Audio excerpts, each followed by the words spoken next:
وہ مسلم لیگ کے جو صدر ہیں وہ اگر جیل میں یہ اعلان کر دیں، پہلی زندہ یعنی بیوی ان کی رپورٹ یہ ہے، اللہ کرے زندہ رہیں، وہ یہ اعلان کر دیں کہ میں جیل سے رہا ہوتے ہی 3 اور کروں گا، سینکڑوں لڑکیاں قطار میں لگ جائیں گی، حالانکہ کوئی پتہ نہیں ہے جیل سے نکلیں گے بھی کہ نہیں نکلیں گے۔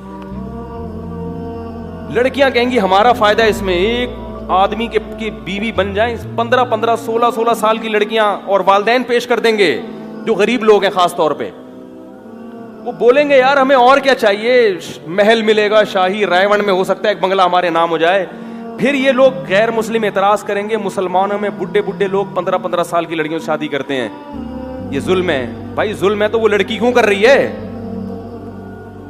ایک عیسائی خاتون تھی، اسکائپ پہ مجھ سے بات کی اس نے، انگلش میں ٹرانسلیٹر بیٹھی ہوئی تھی کوئی خاتون، وہ کہنے لگی کہ نبی صلی اللہ علیہ وسلم نے 9 سال کی لڑکی سے نکاح کیا ہے، یہ تو لڑکی پہ ظلم ہے، یہ تو عیاشی۔ میں نے کہا آپ مجھے بتاؤ اگر حضرت عیسیٰ علیہ السلام آج آ جائیں اور آپ کی کوئی بیٹی ہو 15 سال کی یا 9 سال کی جو بالغ ہو چکی ہو 12 سال کی، اور عیسیٰ علیہ السلام جن کو آپ نبی مانتے ہو وہ واقعی مذہبی خاتون تھی، تو آپ اپنی بیٹی ان کو دے دو گی؟ اس نے کہا میں بھی 12 سال کی میں نکاح کر لوں گی، بیٹی تو بعد میں، اگر میں 15 سال کی ہوئی، چونکہ وہ اللہ کے کیا ہیں، عیسیٰ ہیں بھائی، اللہ کے پیغمبر ہیں، ان میں تھوڑی ایج دیکھی جائے گی کتنی عمر کے ہیں، پیغمبر کی بیوی بننا کون پسند نہیں کرے گی؟ تو میں نے کہا جس کو یقین تھا نا کہ محمد صلی اللہ علیہ وسلم واقعی اللہ کے نبی ہیں، انہوں نے بیوی بننا پسند بھی کیا، ان کے باپ نے دیا بھی، اور ساری زندگی اس پہ خوش رہی ہیں۔ اور جن کو آپ کی نبوت پہ شبہ ہے وہ کہہ رہے یار 50 سال کے ہو کے شادی کس سے کی؟ بھائی جب وہ خوش ہے تو آپ کو کیوں تکلیف ہو رہی ہے؟ ایک دفعہ کسی نے ویڈیو بھیجی کچھ عرب بڈھے کی نا 90 سال کا، وہ بالکل سوکھے ہوئے نہیں ہوتے بوڑھے، ایسا بڈھا، اس کی کہیں شادی کی خبر آئی کہ 15-16 سال کی لڑکی سے شادی کی اس نے، اور وہ دلہن بنی ہوئی بیٹھی ہے اس کی بیوی، تو وہ دیکھو یہ ہے اسلام۔ میں نے کہا یہ کیوں کر رہی ہے، اس سے پوچھو نا۔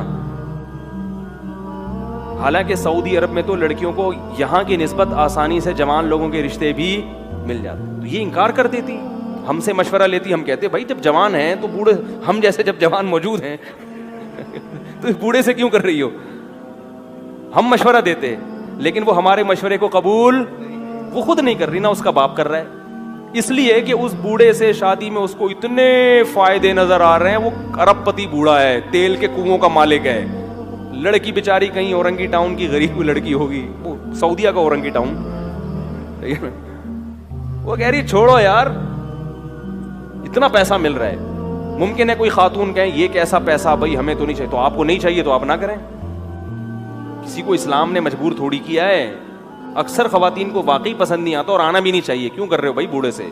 لیکن اگر کوئی کر رہا ہے تو یہ اس پہ ظلم نہیں ہے، بلکہ اس کے ساتھ احسان ہے کہ اس کو شریعت نے آپشن دیا ہے کہ بھائی نکاح میں بہت ساری مصلحتیں، تو تم کسی بھی کوئی بھی مصلحت حاصل کرنا چاہو تو تمہارے لیے راستہ کھلا ہوا۔ یہ مصلحتیں جبھی حاصل ہو سکتی ہے کہ جب مرد کو زیادہ نکاحوں کی اجازت دی جائے اور عورت کے لیے سلیکشن کیا ہو، آسان، سپلائی کے مقابلے میں ڈیمانڈ بڑھ جائے، اس سے عورت کی ویلیو بڑھے گی۔ ویلیو اس لیے کہ عورتوں کے لیے رشتوں کی کمی نہیں ہوگی، مردوں کے لیے رشتے کم پڑ جائیں گے۔ جو اچھے مرد تھے وہ سارے چار کر کے بیٹھے ہوئے ہیں، اور جو ہیروئن چی چرسی بے روزگار وہ چھڑے، وہ گٹر کے ڈھکن پہ بیٹھے ہوئے ہیں۔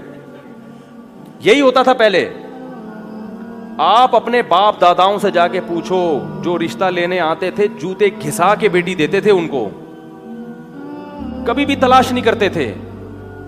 اب باقاعدہ چراغ لے کے داماد ڈھونڈے جا رہے ہیں، الٹا معاملہ ہو گیا۔ اب مردوں کے لیے رشتوں کی کمی نہیں ہے، اس لیے اس کے نخرے بہت ہیں۔ پہلے ایسا ہوتا تھا کہ یار کوئی بیوہ ہو تو میں نکاح کروں، صحابہ کے دور میں ایسا ہوتا تھا۔ قرآن سے پتہ چلتا ہے کہ صحابہ انتظار میں ہوتے تھے کوئی بیوہ ہو تو عدت پوری ہونے سے پہلے پیغام بھیج دیا کرتے تھے۔ قرآن نے کہا عدت پوری ہونے تو پھر بیگو پہ۔ اور میں نے اپنی کتاب میں واقعات لکھے ہیں کہ ایک عورت کو طلاق ہوئی، بیوہ ہوئی، درجنوں رشتے آئے میں اور بہترین سے بہترین۔ یہ تصور نہیں تھا کہ اخبار میں اشتہار دیا جائے یا کسی سے دعا کی درخواست کی جائے۔ تو اسلام کو کوئی صحیح جا کے پڑھے گا تو اس کو سمجھ میں آئے گا اسلام دین فطرت ہے۔